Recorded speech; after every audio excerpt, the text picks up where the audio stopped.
Hello everyone and welcome to my channel Knitted Art History, where I'm sitting telling you some art history stories while knitting. And welcome to another video, but today without knitting.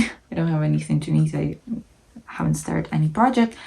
And welcome to the video about the museum, as I promised you the last time, and our Ukrainian museum, National Museum, and as you can see, National Museum of Bogdan and Varvara KHANENKO. So before we'll start, I will say that I will link down below the link to the website of this museum. So they have English version, so you will be fine there. There's not though like super a lot of info, compared to your to a lot of Western European museums, like American museums, Asian museums, because we have very big problems with digitalization of museums, because it requires a lot of financial aid. And well, in our country, museums are not considered something so important to be financed very good. So thus, a lot of museums, they need to search for some private sponsorships, and there's also not a lot of people who want to sponsor museums, because again, it's something that apparently is not worth of sponsoring. So but overall, I mean, they have, compared to every other sites, they have a very good site. Not a lot, not like super detailed, again, compared to like Victoria or Albert, for example, museum, when you can find everything, like whatever you want, whatever you need. But at the end of the day, still, they did a very great job, because again, compared even to Bogdan and Varvara, to their site previously, like even a few years ago, now this is an amazing job that was done.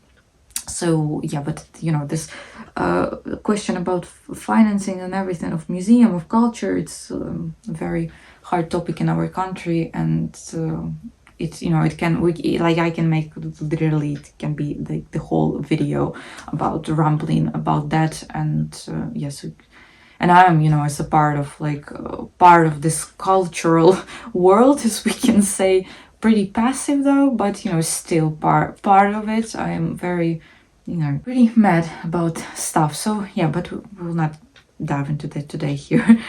So this is all. I will not be able to recommend you anything, because there's literally no books, or maybe there is some books, but they're not they're not in access on the internet. So just the link to the website, and you'll be able to look into that.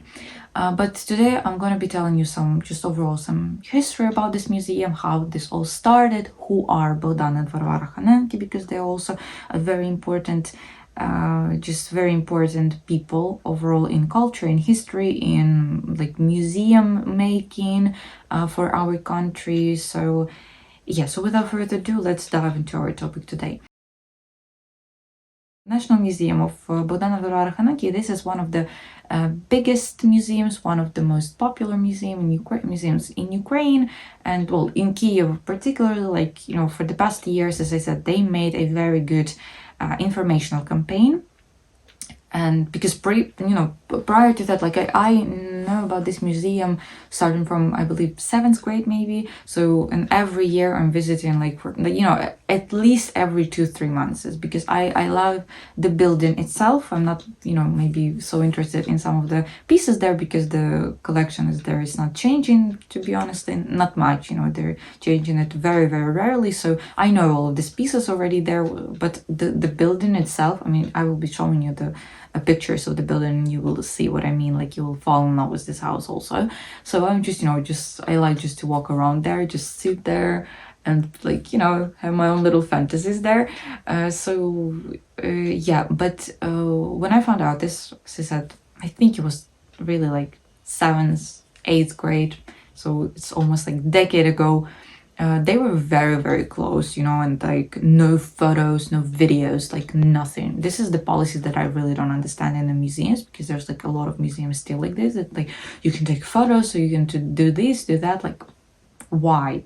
what is there, because you are not like encouraging more of visitors by this behavior, of being so secretive and like no photos, nothing, because it's like in a country when like we live in this era of like Instagram, TikTok, like YouTube, whatever. So obviously when people are filming and showing, you're like watching all of this beauty and you're not thinking like, oh, I already saw that, I will not visit there. No, biggest part of us is thinking like, oh, like I want to visit, I want to see it on my own, I want to take my own photos, I want to have my own photos maybe in this place and like this. So yeah, so that was very strange policy, but they changed it because I to be honest, I don't know whether maybe the director changed at that point. I don't know. I don't, back then I was not following this, but well, for already a lot of years there's this one director, and she and they started to make this website, better. They started to allow more things, so yeah, now everyone is taking photos there and everything, and it became way more popular.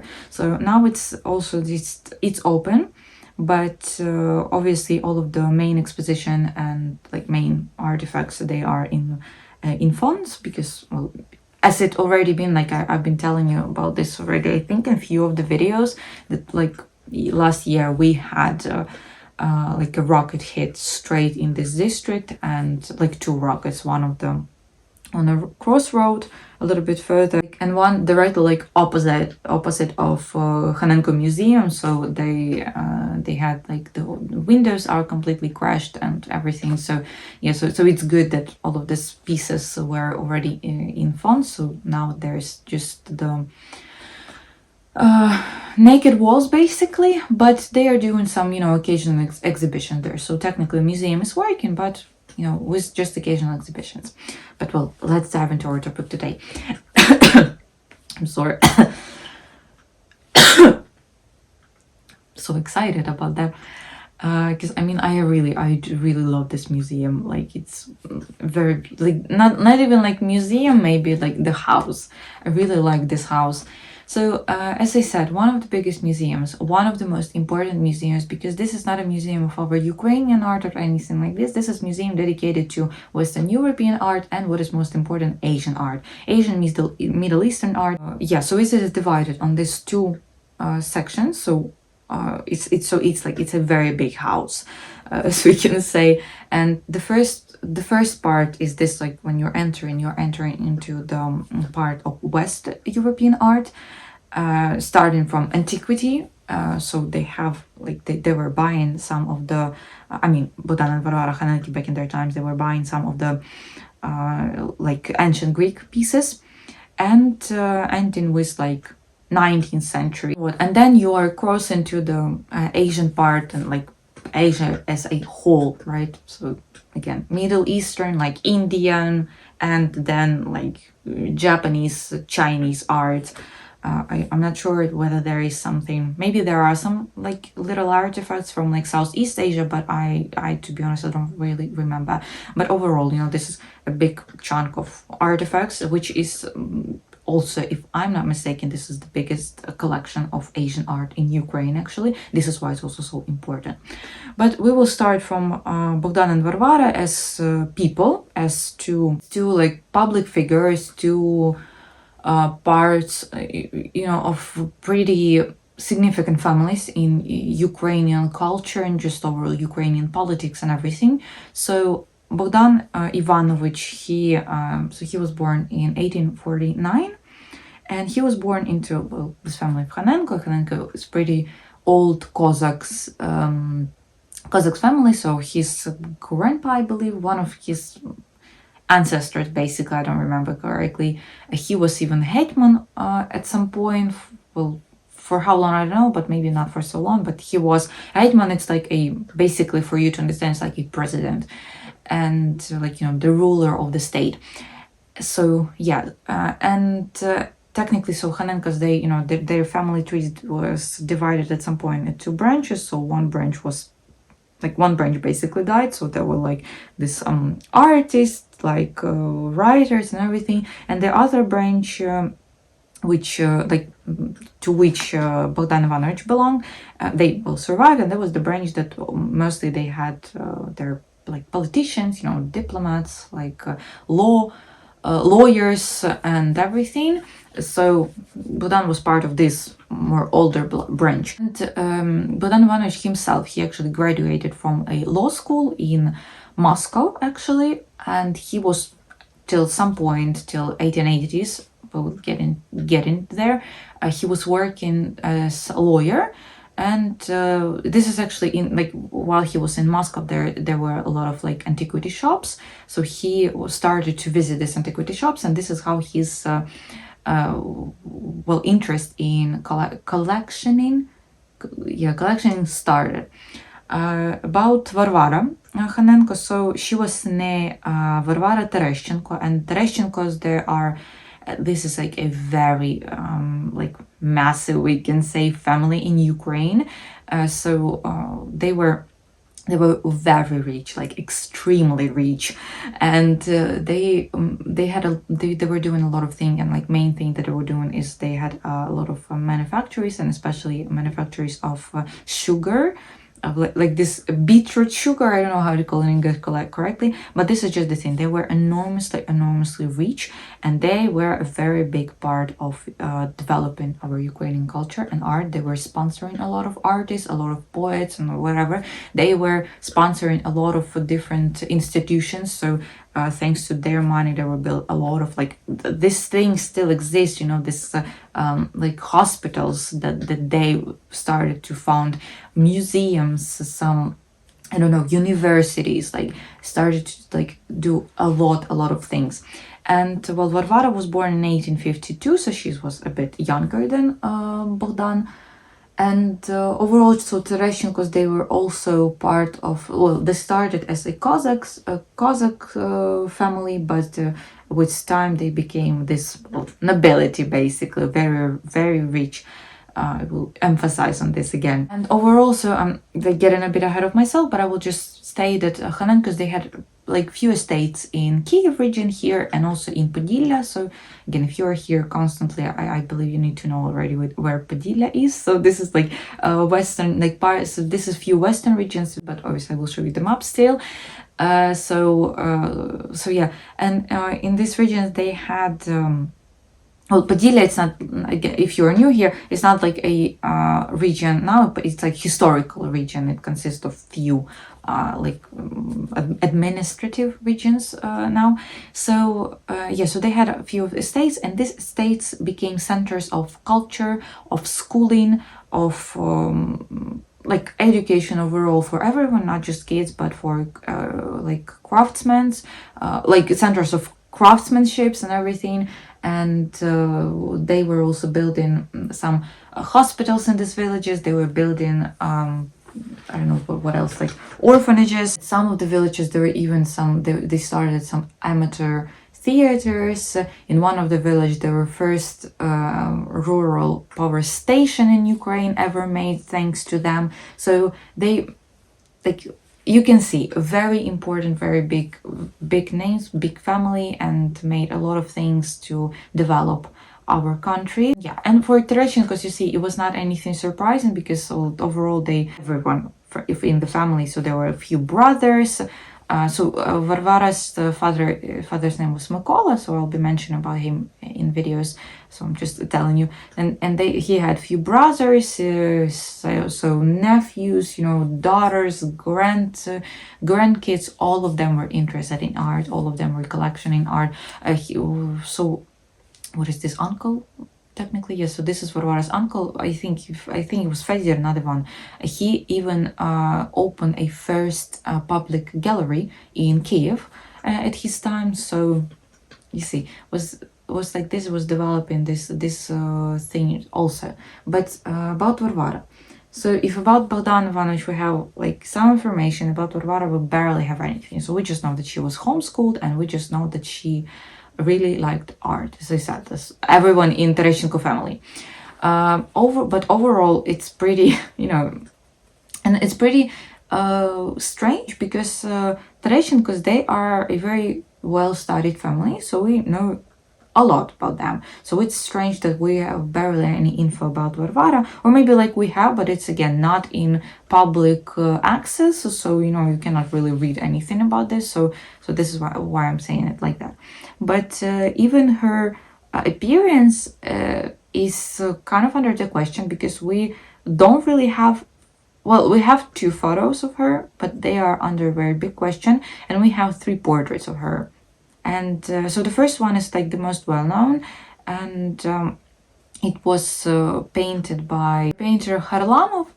And this portrait is believed to be like a canonical, how do you call it, right, a portrait. So this is how she looked like. But also I need to say that all of these portraits, we don't have originals. Originals are lost, burned, like destroyed, like whatever. We have no idea where they are. We know about them just by these black and white photocopies.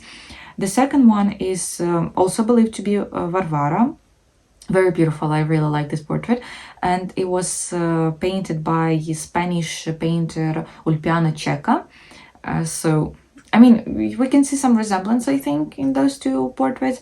And the third one, so the third one is completely under like the very, very big question mark, because this portrait first appeared in the article of 1998 in some special issue of Monuments of Ukraine. And the author of this, some researcher woman, she signed this photo that this is portrait of Varvara KHANENKO, and reproduction from the portrait of the artist Makarov, 1872.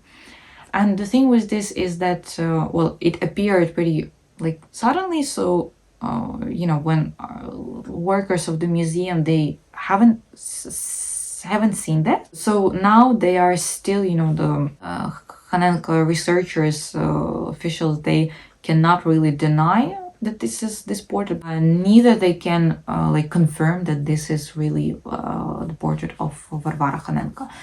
And in addition, as I said, there are 2 photos also, which it does not bring any clarity to the situation, because the first one is the photo of that dates back to 1906. It's a photo of the organizers of the first craft exhibition in Kiev. And I will write it down all of the names, but just for you to understand, those people are also, so you can see there, it's Biляшівський, Olena Pchilka, Щербаківський, and this is a very, very important people in Ukrainian art, in Ukrainian art critics, in Ukrainian history, in Ukrainian archaeology. Like Vikenty Khvoyko also, he's he started to study the first one in Ukraine, a lot of different archaeological cultures. So very, very important people. And it is said that one of these people is Varvara Mykolivna. But it is said, I believe it was said in where I found this, that this inscription, or how it's called, right, of who is on the photos was done actually in Soviet time. So it could be in 1920s, or further in time. So we don't really know, but it is said that one of these women is Varvara Nikolivna. But she doesn't really look like, in this portraits and everything, and just considering also the age.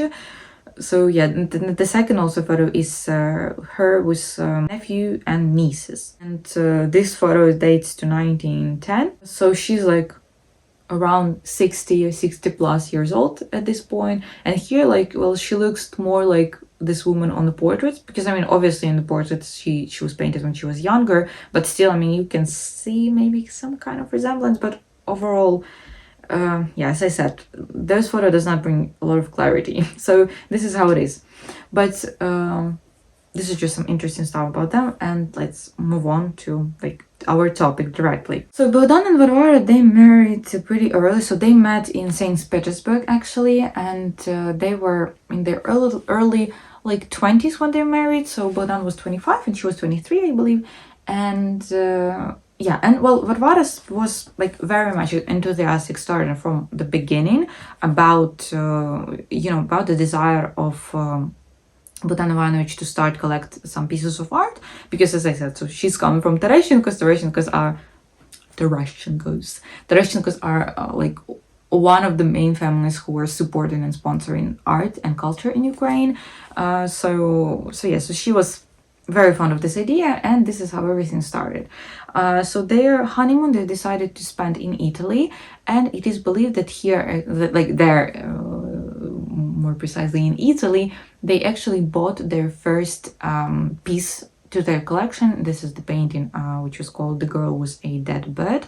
I don't remember the author, unfortunately, but I mean, I will write it down obviously on the screen. Surprisingly, this painting is still in the collection, and I will like tell you at the end of the video the situation was going on with the museum, so you will understand why I'm saying surprisingly. And well, they didn't have any children, so they were completely childless, and they completely dedicated their lives to collecting this collecting their collection, these pieces, and then creating the museum, because I believe maybe if starting already from this very early stages, like, I mean, I will not like insist on this obviously, because we cannot know this, you know, what Bogdan Ivanovich was thinking in his time, but I think that it is safe to say that starting from this very early stages of them like starting to collecting things, collecting art, they already started to think about the fact that at the end of the day they will create a museum, because, well, this museum now that was a desire of KHANENKO's, so it's not something that our like estate created. This was their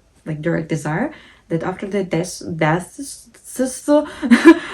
this collection need to be a museum for everyone, for public to see.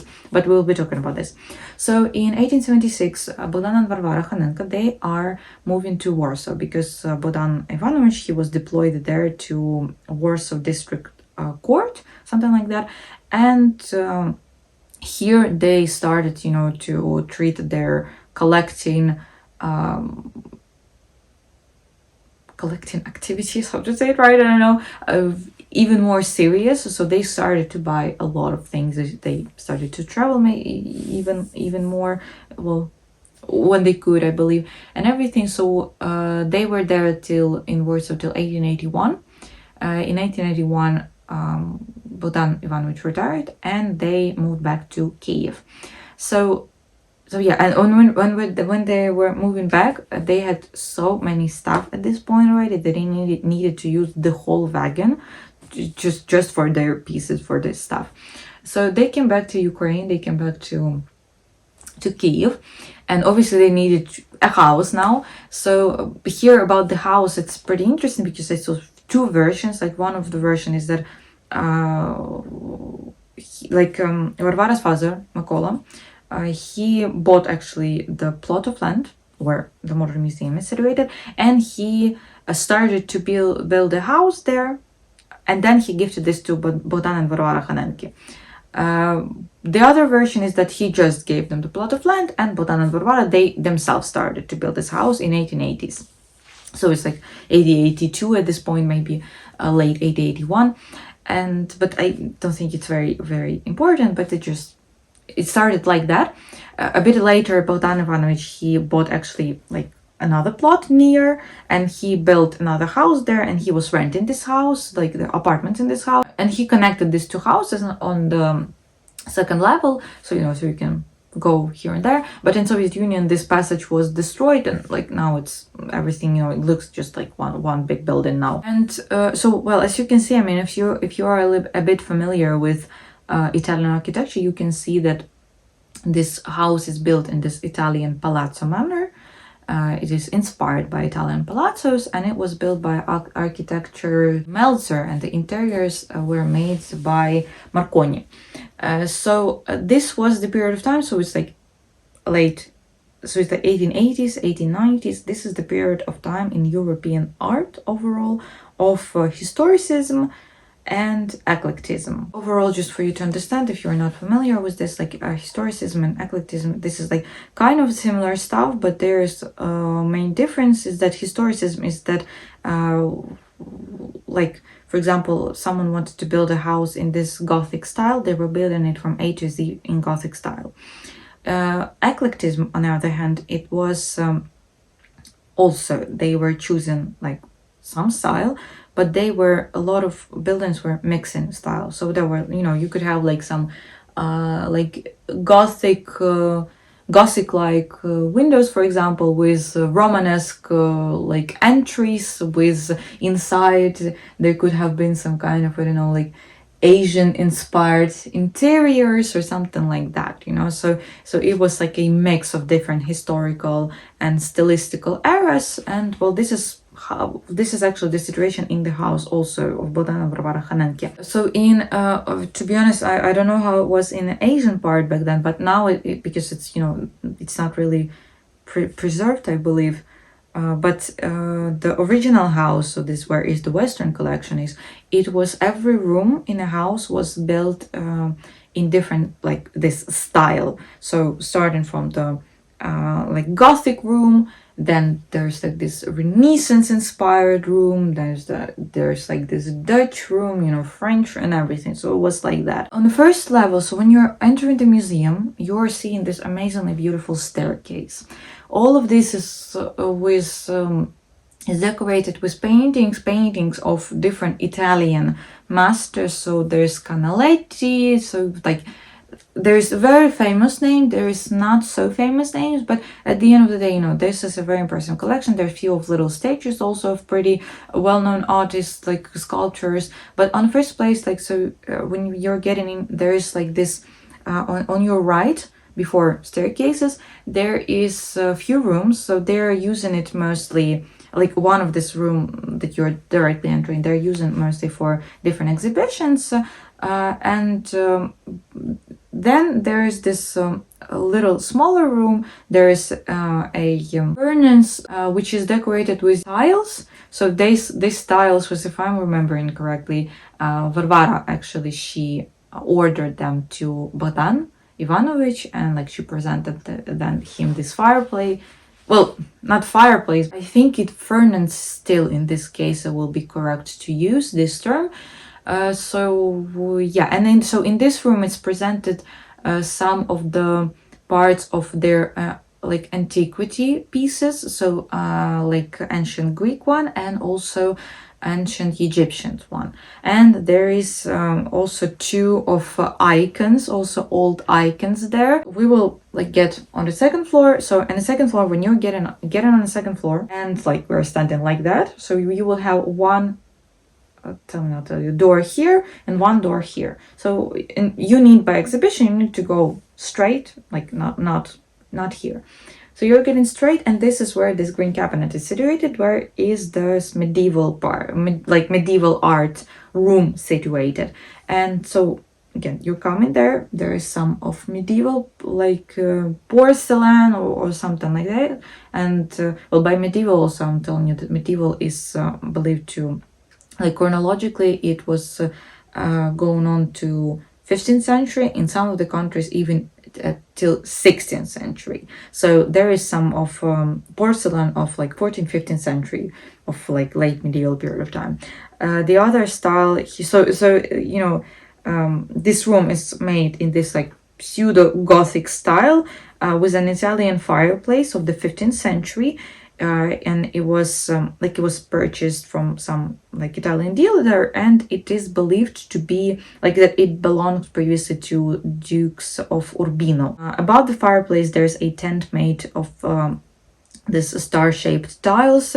There's two armchairs from an Italian church of the 15th century. This room also displays cabinets with all these porcelains, and wall coverings are selected accordingly.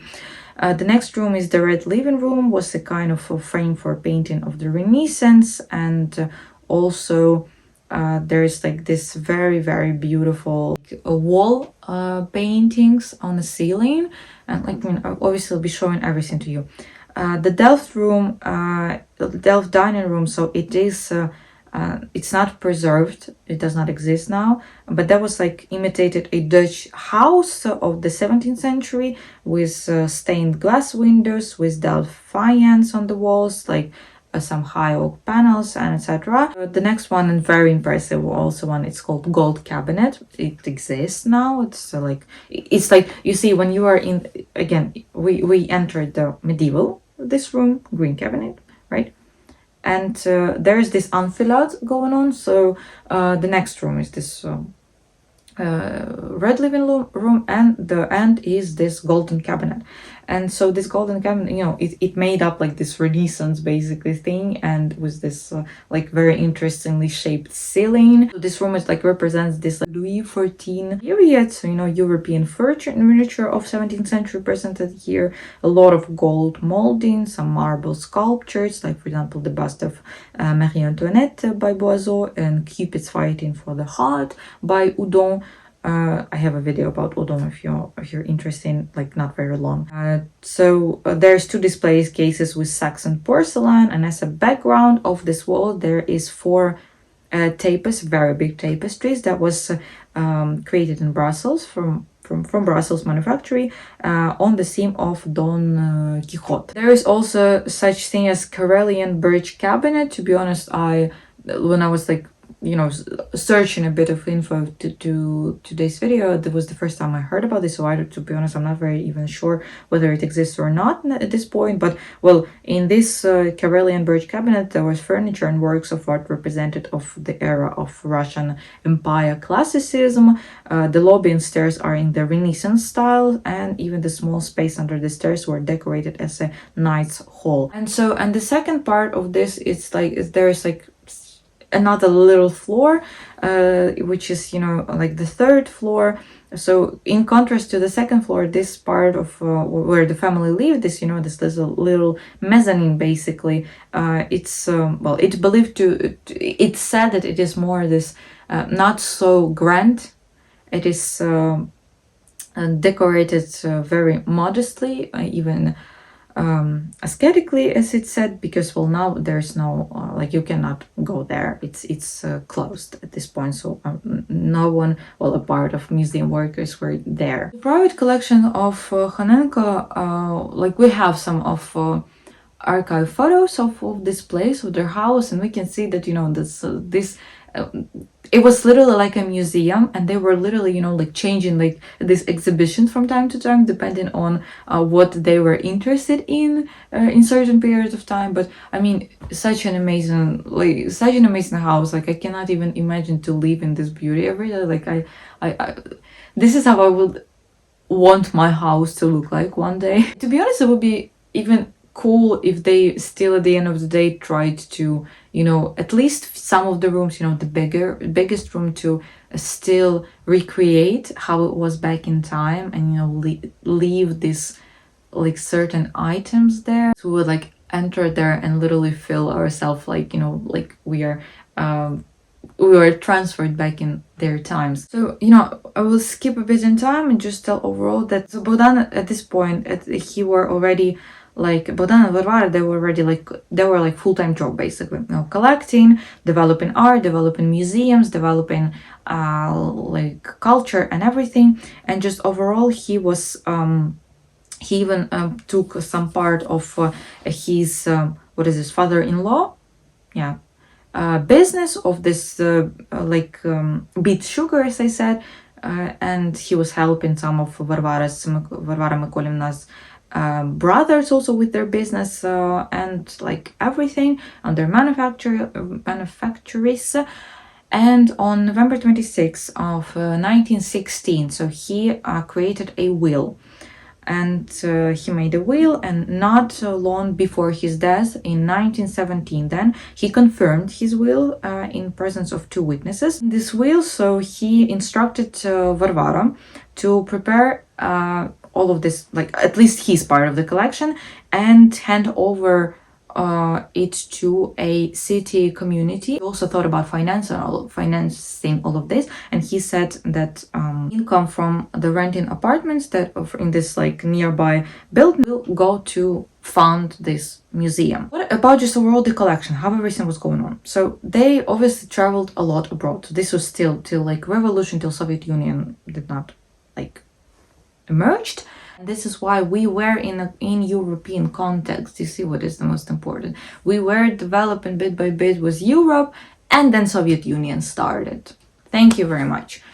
And we got just back for at least 100 years. And yeah, but this is how it's going on. They were traveling and everything, and at first it was think that they were just like traveling around because they could and they liked to do that. But at the end of the day, then it was found out. I think one of the researchers of Bogdan and Varvara Khanenko Museum, so he or she they found out that Bogdan actually had some kind of medical conditions, pretty hard ones. So mostly these travels were done for his health. You know, like we were saying in Ukraine, they were combining like useful with pleasant. Yeah, and overall they traveled a lot through whole of the Europe. Bogdan then at some point, because I think Varvara was she didn't go anywhere maybe outside of Europe, but Bogdan Ivanovich he traveled in Asia. This is how he bought a lot of things from Asia, like directly there on place. And yeah, but they were constantly in the centers of European art, like Vienna, you know, Paris, Berlin, like I don't know, Madrid, like Florence, like you name it, you call it. And he was then, as I said, in Asia. It was Harbin, it's in China if I'm not mistaken, Cairo, and etc. And this is like just the smallest part of the cities and travels where they were. And they also conducted business correspondence with a lot of, you know, words, leading art historians and art critics, how like auction houses. At the beginning of the 20th century, the collection of Khanenko's family was actually considered one of the best private collections in like collection of art and again antiquities in the territory of just overall Russian Empire. And they had a part of art, they had enormously big collection, and I mean still have this big collection of books. So it was said that it was more than like approximately or more than 10K volumes of different books. 3K of these were just directly on art history, and it was said also that biggest part of the 3K had a lot of different, you know, inscriptions on the like on the fields, had a lot of marks. So, you know, so both of them, Varvara and Bogdan, was reading and actively reading these things. And they were also receiving some publication on the topic of history of art from different countries. So from Germany, from Italy, from France, England. So, and they were like reading in this, and they knew these languages. They were reading in these languages. And also Bogdan Khanenko at some point he started to write, you know, back and forth with some of the, as I said, the most prominent like art historians in Europe, like the museum directors, archaeologists also. So he was very much in touch with everything that was going on in Europe, and how, you know, the development of art and the new styles and just overall what was going on in art world, not just here in Ukraine and like Russian Empire, but also in West regions, like West Europe, Central Europe. And why this collection also is so interesting, it's because Bogdan and Varvara, they didn't have, you know, same style, no, same likings in art. So Bogdan Ivanovich, he liked more this, so we can say, you know, this exquisite, you know, more artistic, ingenious art, like, you know, like paintings of Dutch painters of golden periods of 17th centuries, you know, like Renaissance period, like Italian masters and everything. He really liked porcelain, especially Mason porcelain and stuff like this. While Varvara Mykolivna, she was more fond of just national art, like peasant art, as we can say. She was amazingly in love with icons, and it is believed that they had, you know, by all these archives and everything, so the workers of Bogdan and Varvara Khanenko Museum estimated that they had 70 icons. Like a large part of these icons today, they belongs to various other museums in Ukraine. So the collection of icons in the museum is small but pretty valuable. And the earliest one, like dates back to the 13th century, but there is another part also, which is not just a pearl of KHANENKO's museum, but also overall it is a pearl of worldwide art. The fact that we have it in Ukraine, thanks to Bogdan and Varvara, like specifically Varvara, I believe, it is exquisite, because those are the old icons, like created with encaustica, which is paintings, like wax paintings, and we have like what is this, 4 of them, I believe. So this is an exquisite thing to have in the collection of just, you know, like overall in Ukraine, and thanks to Bogdana, like Varvara Makolivna. And but if we were talking about the more older one, like a little bit different, like this, like traditional like icons, our Ukrainian, like this belong to Russian Empire overall. So the pearl of this type of icons is called Jesus the Fiery Eye. In Ukrainian it sounds like Spas Zatyate Oko, so I'm sorry, I have no idea. I don't really think that you have such iconography in Western like icons. I might be wrong, but I mean, I translated it just literally. And it belongs to, and it dates back to 16th century. And as I said, so Varvara was amazing. She was in love with icons. However, Bogdan Ivanovich, he was not very fond of icons, so he didn't, you know, share this passion to collecting icons and icon art, and to the point even that Varvara, she was sometimes, you know, we can say like she was lying a bit to him, to Bogdan Ivanovich, in terms of money. So she was sometimes like telling that she needs some money for some new clothes or like whatever, but in reality those were money for icons, and like Bogdan Ivanovich were giving it to her, but somehow, well, I think maybe he was noticing, but he was just, you know, he was not against it, that I mean that she was, you know, still wearing the same clothes, and like there's no new things in her wardrobe. But there's one of them, in one of her letters to her friend, the artist Astroukhov, he was also collecting icons. She wrote that wait a few days, I will collect money for a dress and give it to you for icons. So this is how it was. So in the following years, I'm sorry, I will be reading this because obviously I cannot remember all of that.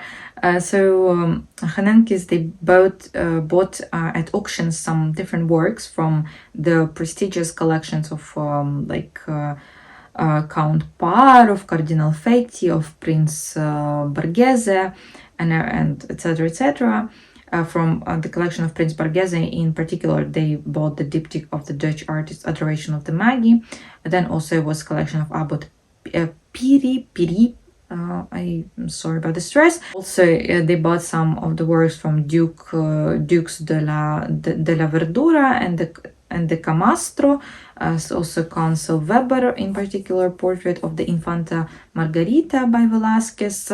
But well, it was believed to be Velasquez, but at the end of the day, so like I think it was in 2021, there was this very big and massive research done finally on this painting, with studying under the microscopes and everything.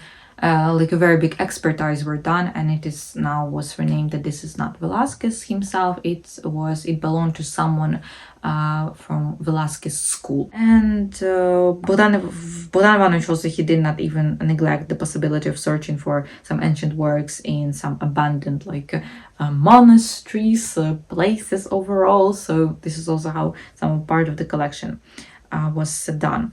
And at the beginning of the 20th century, KHANENKO's, they replenished the museum collection with art monuments from the countries of the East, including some of the, as I said, ancient Egyptian like sculptures, but there's like little sculptures, not like big ones. And well, it was like this because in 1905, 1906, so Bogdan Ivanovich, he was acting as an assistant to the chief commissioner of the Red Cross in the Far East in the evacuation of wounded and sick soldiers of Tsar army from this Russian Empire, like Japanese war. And obviously he started to be exposed to new, completely different cultures of Buryatia, of Kalmykia, China, Mongolia, of Tibet, of Japan, and whatever.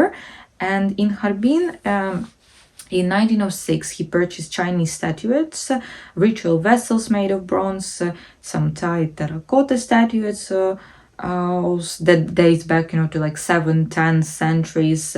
Some images of, some Buddhist like pantheons in of Tibet. Like sculptures of some Buddhist saints that originates from Mongolia, dates back also to like 16th, 19th century. Different like Turkish faience, like different Persian rugs and like fabrics, like books, manuscripts, Japanese art, and like wherever you want.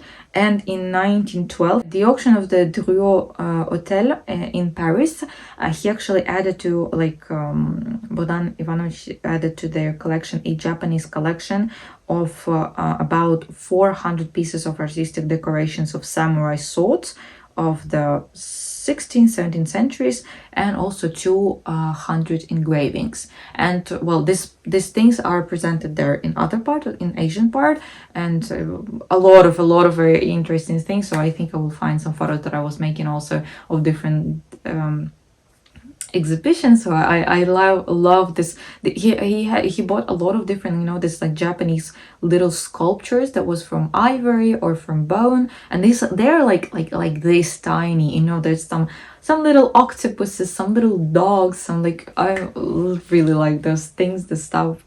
And like Persian rugs also so beautiful there, and this like tiles also some collection of tiles presented there. So a lot of very, very interesting stuff. It is one of the big, like one of, if not the biggest collection in Ukraine of Asian art. So a part of also like of collecting all of this and continue, on developing their own collection, they were like Bogdan Ivanovich, for example. He was the head of the city's Society of Antiquities and Arts.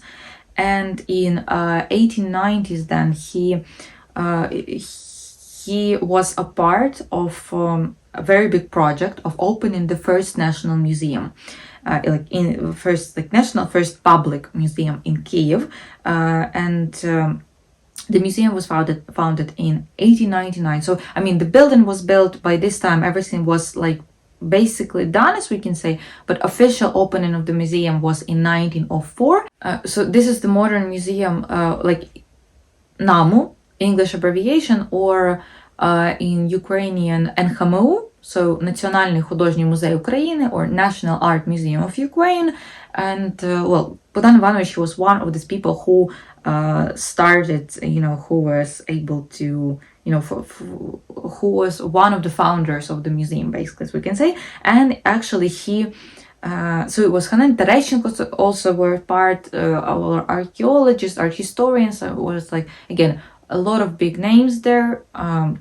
All of them took part of that. And Hanenko also, just interesting, he donated his archaeological collection to this museum, which included more than 3K pieces. So this was one of the first parts of museum, like official collection of the museum. And well, as I said, official opening was in 1904, but already in like 1899 or something, 1800, something like that, there were already some of the exhibition going on of architecture, archaeology, but it was not still like officially.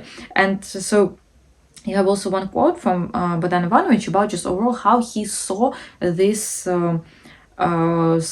thing with public access to art. So he was saying that a museum should be not only a collection of rarities and specimens, but at the same time a school, a temple, and a sacred place where everyone must flock to study the beautiful and worship beauty, so that later in life they will love and respect beauty.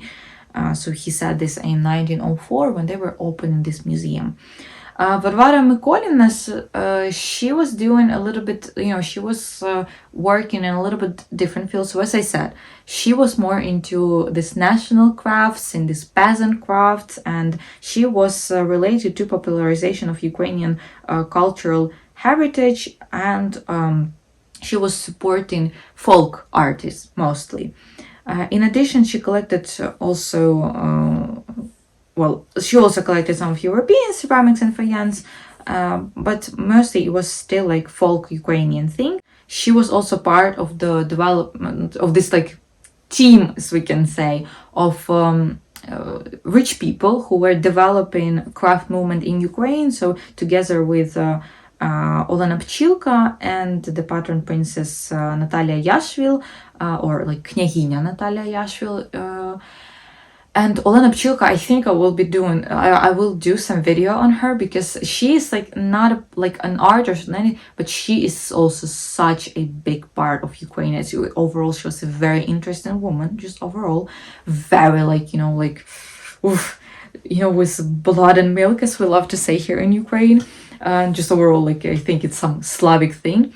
And so she was like people were scared, she was going there to Moscow, to St. Petersburg, so she was going into all of these official institutions. She was like telling that no, like, we will not be doing that, like, you are no one to tell me anything. Also amazing thing. And her daughter Lesya Ukrainka, she is one of the main poets and writers in Ukrainian literature, also very interesting woman, so I think I will just, do this about her because she deserves that.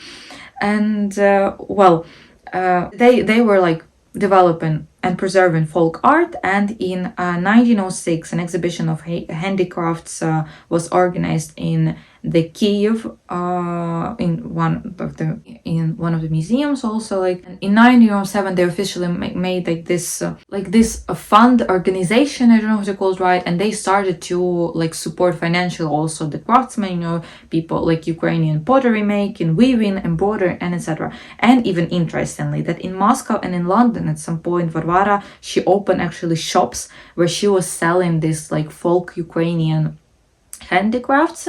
But unfortunately, during the First World War, both of the shops and also workshops, because in London there were even a workshop there on place, it was obviously closed. During even the First World War, there's still, in 1914, Hanenko still was buying a lot of things because, it was not so. The First World War was not so damaging as the Second World War for like our territories, and they were still adding a lot of things to collection. So in this period of time, they bought 400 new paintings, mainly Western European, more than 800 engravings, 700 works of art from the East, 300 objects made of gold and silver, and also thousands of pieces of decorative art. But in 1915, Hanenko, obviously, still the war was going on, and he was still very much stressing about the fact of losing this art, and that's why he transferred 90 boxes of different paintings and other like cultural relics, parts of his collection, to Moscow and to Moscow Historical Museum, to his apartment there in St. Petersburg and everything. And that was one of like the most biggest mistake that he could ever make, because again, this is like a fucking black hole there. Everything that it got on the territory of modern Russia, you can say goodbye to that forever. That's all, because they were like, they take it and then they were create this story and history. It's like, this is ours, everything is ours, Again, I'm very much surprised that they are still not going around and telling that Jesus was actually Russian, because this is exactly what they're doing constantly. But he sent that there. Obviously, we like, at least this thing that got to the museum, we will never be able to see it again. Like, I don't know whether I'm being very pessimistic or whatever, but that's this is the end of the story. That's all. Things that were in their apartment where it was easier, we will be telling, Varvara was able to take them back, but in a bit about this. But get into the revolution, 1970, so the Bolsheviks, they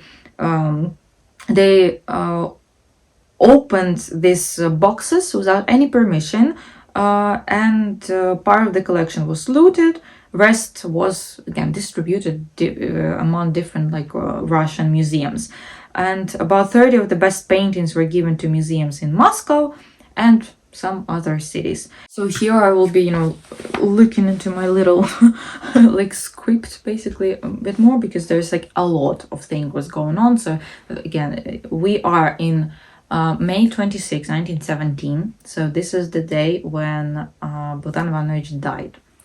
Varvara Mykolaievna was now alone completely, so she outlived him for, well, not for very long, but it was some period of time. So she died in 20s, and it was a very, very hard period of time for her, in all of the senses. So she was at this point 65, and life now presented her with some, well, she needed to make some choices, very serious one. And a part of, again, as we know, the First World War, in the West, and a bit also here, the revolution also in 1917 started. It was super difficult. So in 1917, 20s, somewhere in this period of time, Varvara Mykolaievna, she was able somehow to get her hands back on her stuff in her St. Petersburg apartment. So she was able to return at least those things that they were stuff in there.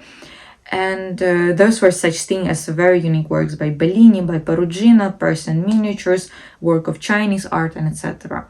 So the political situation of this period of time in Kiev also was constantly, like this. It was jumping here and there. And in 1918, again, she made a gift of this collection of everything to the National Academy of Sciences of Ukraine. And at the beginning, actually, of the 1918th year, so we had such a Hetman Skoropadsky. He was supported, so Germans were supporting him and everything, and he, Germans, they got to Varvara Mykolaievna and they proposed her to actually took all of this collection with them and transferred to, not with them, with her, and transfer all of this to somewhere, to Berlin, I don't know, to Germany, and open a museum there and create a museum there. But she was both of the forces were not good for us, neither Germans nor Bolsheviks at this point. But well, she was very adamant to her belief, to Bogdan Ivanovich, and she was like, no, I'm staying here. That was Bogdan Ivanovich's will. This is my will. This is staying in Kiev. This will belong to Ukrainian people. So no, I'm staying here. She also now has a will, and in a will and some other documents. And in these documents, she leaves all the main, all the main points of Bogdan Ivanovich will, but she adds also that the museum must serve the cause of education and bear the name of KHANENKO. So there was two other points in the will, and she reserved the right also to occupy some of the house, some of the rooms in her house basically, and until her death. And it was not these big rooms. She was literally living in an attic basically, in this very small room, because she was like, I will not leave this museum, I will not leave this place, I will, she was also was I will be guarding this basically. I was a guardian, this grandmas that are sitting in this little chairs watching watching art. So that was basically what she was doing. But still, situation was not so clear. So she wrote this document. She was like, I'm giving it to National Academy of Sciences of Ukraine. But because even in this it's not organization, but I will call it organization for better understanding. Also the heads of the department of this thing was constantly changing. The politics there was also going, left and right and corners and whatever. and they were, they were not in a hurry on responding to Varvara Mykolin's desire to like give them her collection. And in January of 1919, Varvara Khanenko, she invited a well-known art critic and artist Lukomsky, and appointed him in February on the position of custodian of museum treasures. Basically made him a director of a museum. And he said also that when he came there, the collection was not cataloged. There were like pretty chaotic, like the little chaos was going on inside of this collection. And new things started. On February 5th in 1919, the troops of Moscow Bolshevik regime, they captured Kiev again. And the occupying power appoints its own person to this museum. So Lukomsky is like gone. He's not dead at this point, but he was replaced by this, like, I don't remember his name, but some name that it was like a person of this communist regime, and he was appointed to look into all of this collection, to search and inspect all of that. I believe the plan was for Bolsheviks then to take this thing forever from the museum. But Varvara was living in this little small room in the attic, and she was there constantly, and they were not able to find a common language with this person, so they were constantly arguing. And if you are a bit familiar and you have a little bit of common sense, and you understand that Soviet Union is a fucked up place, and that was not a good thing, so you know that arguing with someone from the Soviet government, it was basically a death sentence for you. But still, Varvara Mykolina, she was still like, she was infuriated by this person. She was still standing her ground sometimes. And it's like, also considering that she's coming from a very rich family, they were millionaires like back in time. And so there was also a thing very dangerous for her to show off, because this is exactly people that they were destroying, the intelligence, the people, the smart ones, that wanted to develop and do things right. So she was arrested. At the end of the day, she got on the nerves of this guy so much that she was arrested, and I think she could have been even executed at some point but thanks to Commissar of Education, so it is basically, it's called in Russian, it was Narkom Образования, so Narkom Osvity in Ukrainian, and this is basically, we can say, like the Minister of Education, just for easier understanding. So this guy, Zatonsky, he somehow was able to get her out of the prison, and she was free. And this guy that was a newly appointed guy that was like inspecting the museum, which put Varvara Mykolina into jail, he was also removed from this position. However, she was free and everything. They kind of made it like fine, and still the Moscow government, this occupation authorities, they were not giving up on her, and they continued to basically blackmail her and threatening to just like push her away out of this even like only room, this little small room that she was occupying, or take all of the collection. Also, they said that they were threatening to go into her relatives, interrogate her family and everything. So very, very hard situation, emotional, very hard situation. But long story short, on June 23rd, 1919, Varvara managed to get her collection nationalized and subordinated to the National Ukrainian Committee for the Protection of Monuments of Art and Antiquities. And the museum at this point was then named the Second State Museum. And when they opened this as a museum, this house, it was actually pretty popular. So at some point they may have had like 400 or 500 people per day. So pretty successful thing. Another way of thing going On August 31st, Denikin's troops, they expelled the Moscow Bolsheviks from Kiev, and the decree on the nationalization of this museum basically became invalid at this point. So the collection and all property returned to, it became again like this private property of Varvara Khanenko.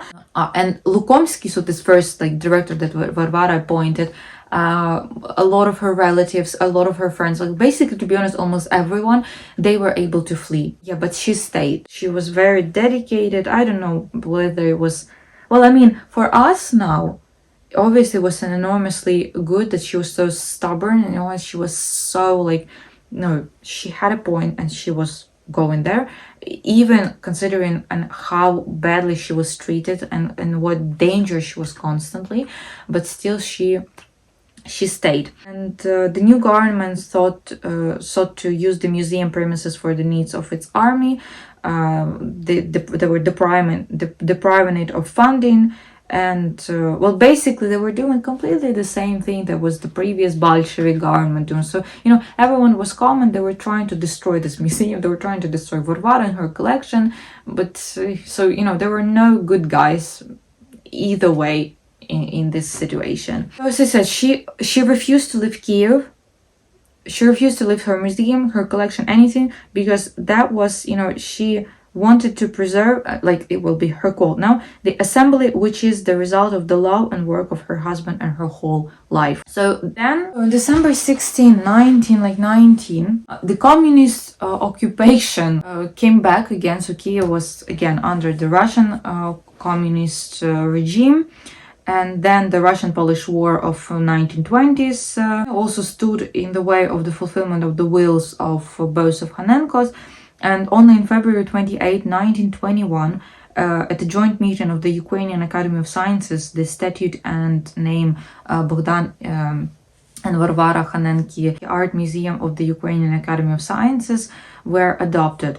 So this house where it is now situated became again, opened its door again as a museum.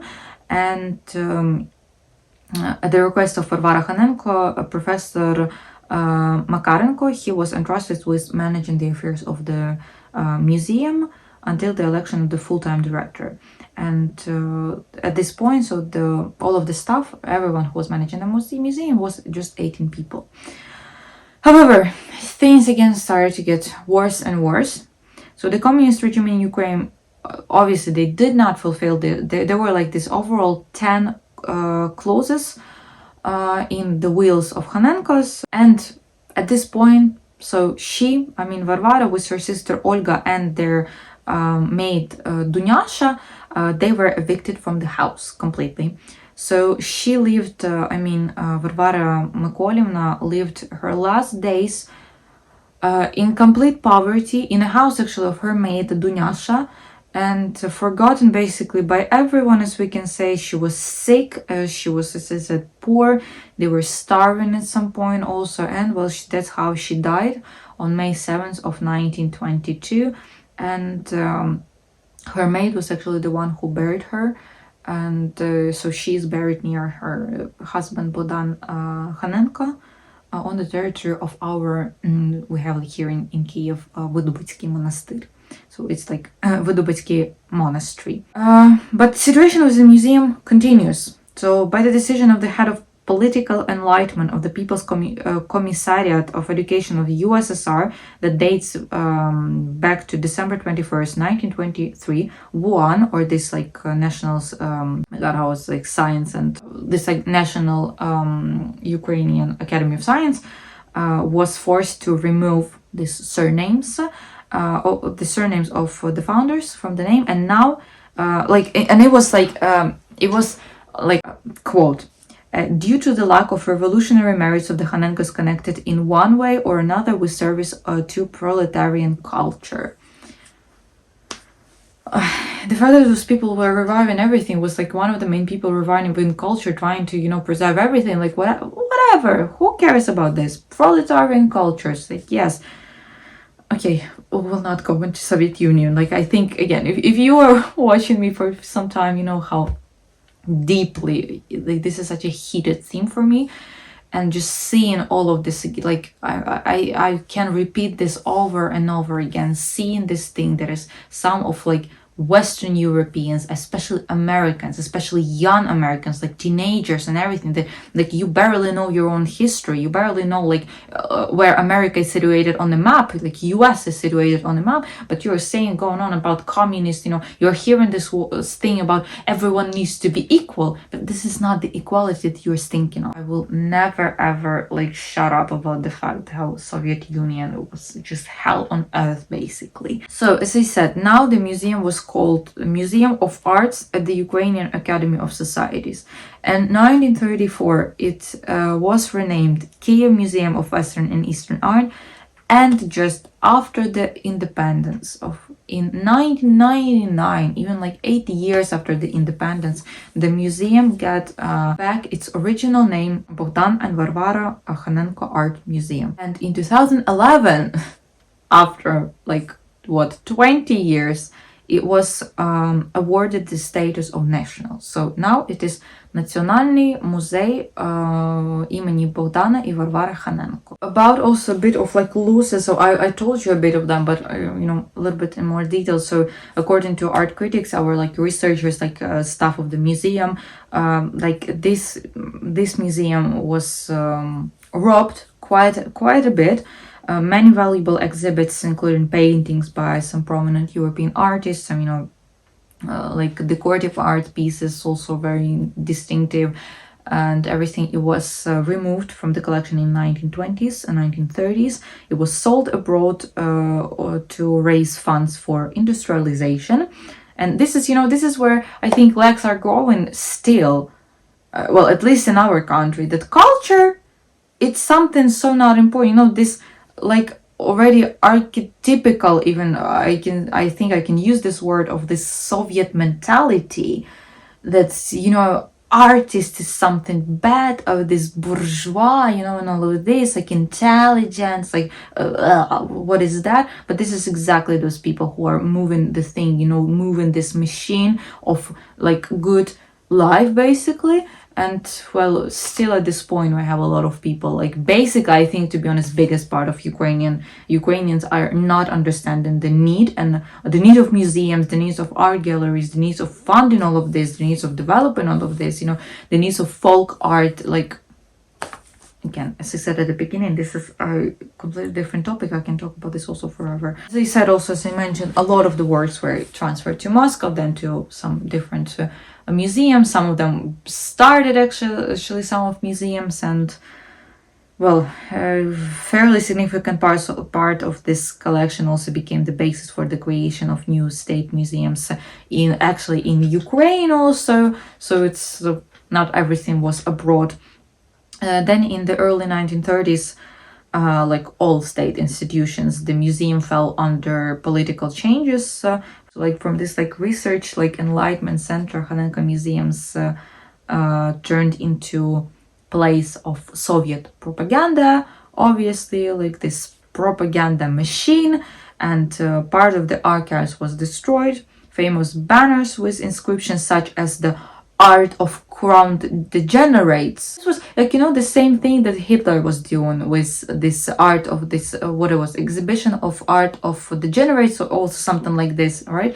So completely the same thing. The museum also comes out of the control of the Academy of Sciences, and by the end of the 90s changed its name to a neutral one, the Kiev Museum of Western and Eastern Art. Essentially just became another museum in the estate, and completely like leveling all achievements of KHANENKO's family. Also, during the Second World War, obviously, the collection suffered very great losses. So according to the museum employees, about 25,000 exhibits were destroyed or taken away, including 718 paintings, more than 20,000 engravings, 59 woodcuts, 42 watercolors, 3.2K handicrafts, and 10 sculptures, and like etc. etc. Thanks to the fact that Safo Museum, like they are like with the help of restitution team, they are doing this. They are now actually, I think they are the only one museum at this point that they have actually a online catalog. I don't even know whether you can access this or not on internet or something like that, but they have this list of all of the lost pieces of the museum, that they are like the only one. I believe they are the only museum that did this at this point. So you see, like, even now, like, what, 991, independence of Ukraine, still to this point, just one museum cares about restitution. And again, I do understand that we really don't have a lot of fundings to museums. We have, like, our museums, biggest part of our museums are very boring, are like, they're not working very good.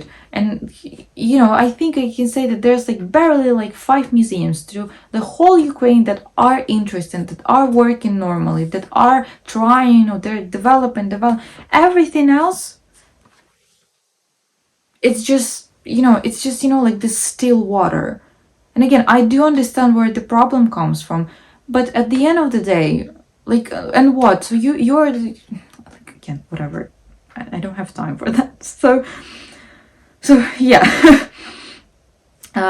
Interestingly, also, so they were doing this researchers, they were creating this list and everything, and at some point, years ago, in, I think it was like early 2000, something like 2010s.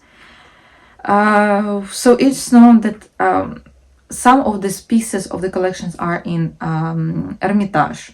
So this is like one of the biggest museums in Russia. So these pieces of work, made some turns, because in Nazi Germany, this question was done by Koch. So he was doing all of this art thing and stuff, and he was analyzing what they need to take, what they will leave, and everything. But when Koch was arrested, paintings from his collection, they were transferred back to the city of Weimar, and then later they were returned. They were stolen by Soviet government to Russia, modern Russia, and then put to Hermitage. Okay. So we have also such woman, Olena Zhivkova. She is, or she was, I don't know, sorry, the deputy director of scientific work. So she was engaged in this restitution question and just overall research in this issue. According to her recollection, in 2011, as a result of very long negotiations, so for you to understand, that was the thing that they were even able to do that. That is such a win. This is like enormous win. So Ukrainian specialists, they were admitted to the special storage of the state the State Museum of Hermitage, where she discovered at least 3 paintings from KHANENKO Museum. Obviously, she applied then to Hermitage through the state commission under the Ministry of the Culture to, return these paintings. They have, well, as I believe, they have all of the documents, they have all of the evidences and everything that, like, this is ours, you need to give it back, by actually conventions, like international conventions, like, you are obligated to do that. But again, Russia and international conventions are like, completely on separate side, like parts of this planet, of this universe. Even this official request was done. The Russian side refused to cooperate on restitution issues, and that was the end. And even like till 2014, so when the war started, now especially, they are like, they stole almost all of the museum from Kherson, like Kherson National Museum, every museum that was possible. Things that they are doing right now with Crimean museums, and in Crimea it's actually another topic, and I will be telling you actually about this.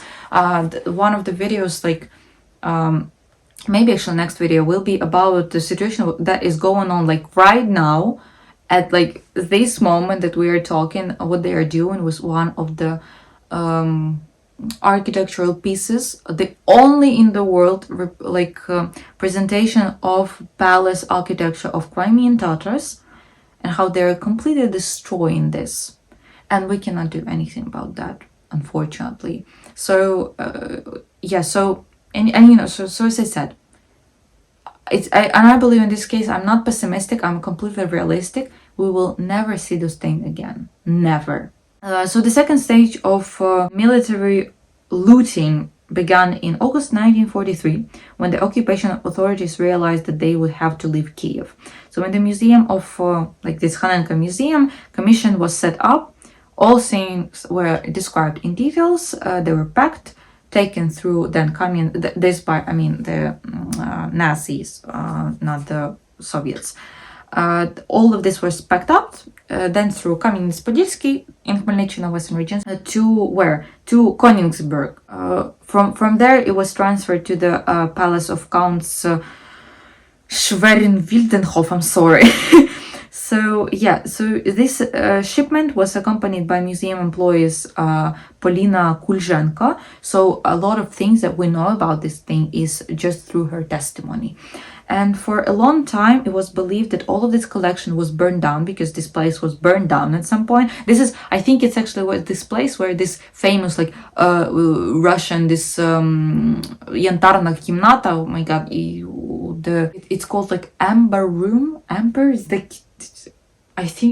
I believe that was called, I saw some other word for this material.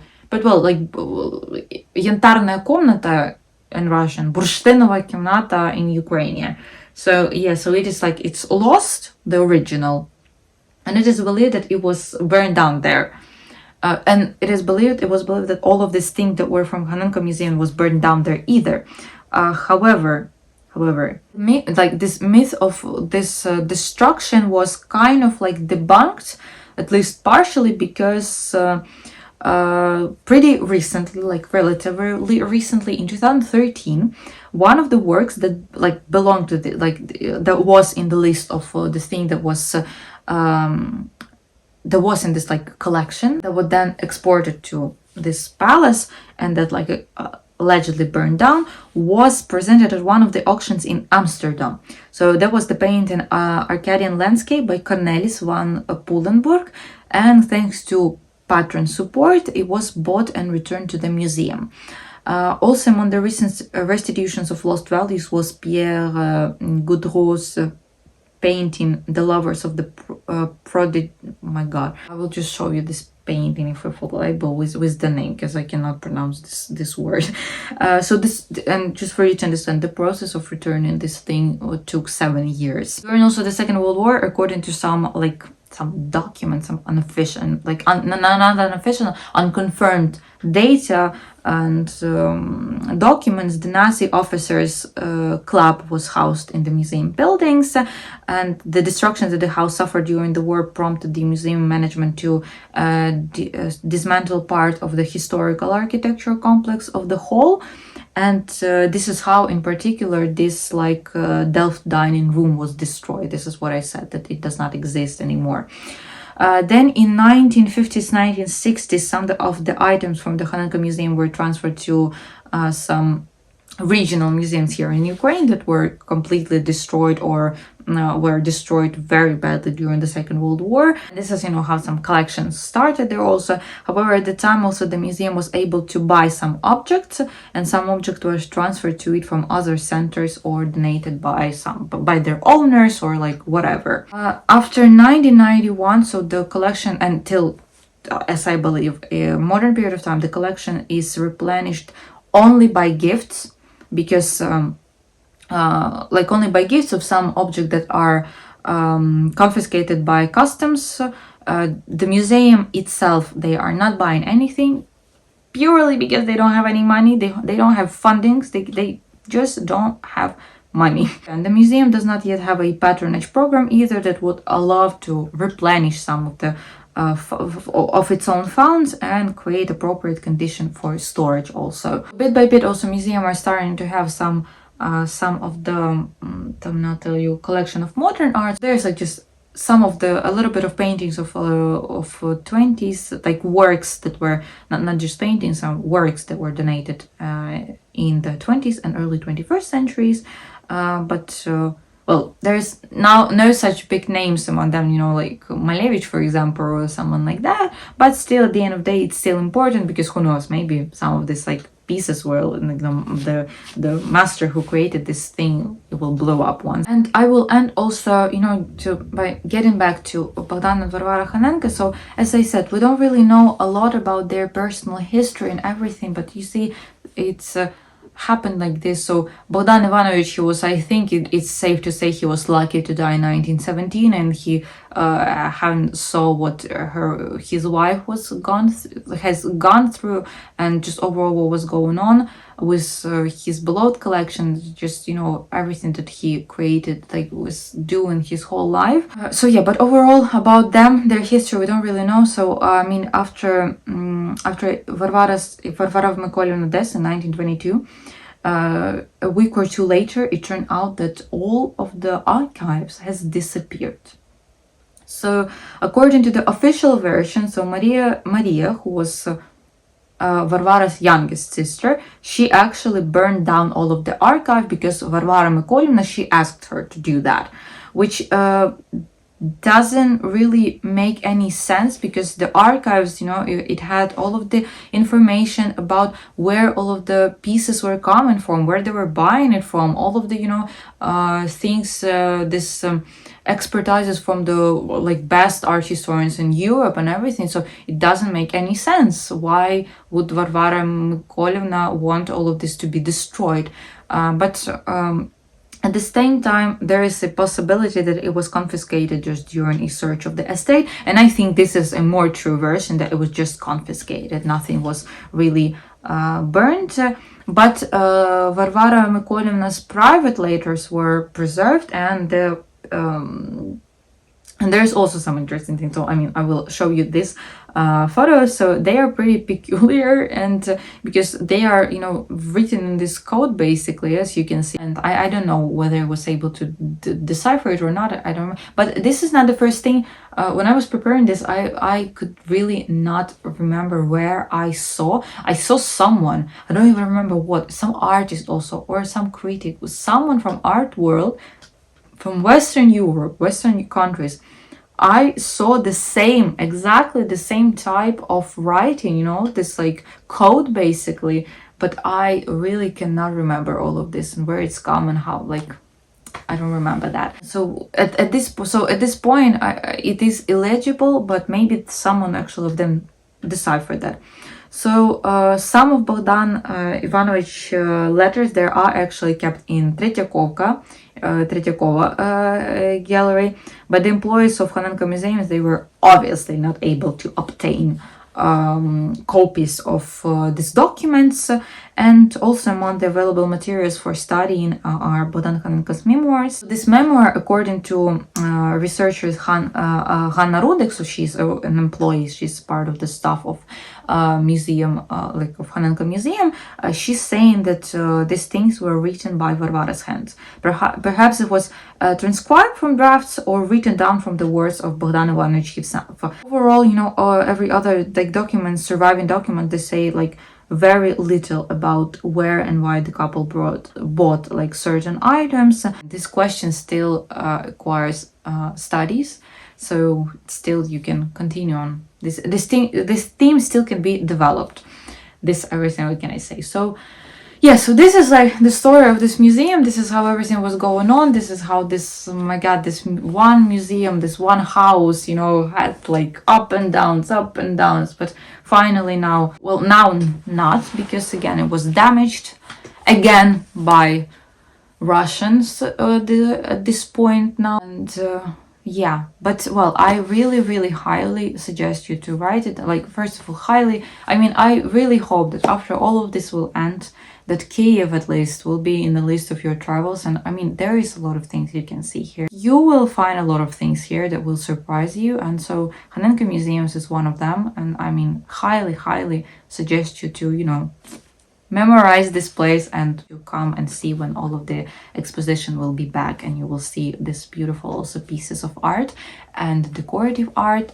So yeah, so this is everything that I have for today. A few next videos will be also on pretty interesting topics, and then maybe starting from autumn we will do something new, because it looks like I might actually have gotten on archaeology on master, to get my master degree on archaeology. We will see. So maybe there will be something interesting there, and I will, you know, develop this channel in some new places, whatever, I don't know. But yeah, but this is everything that I have for today, and hope it was interesting for you. First of all, again, you found out something new for yourself. This is the most important for me, and hope to see you in the next videos. Bye bye.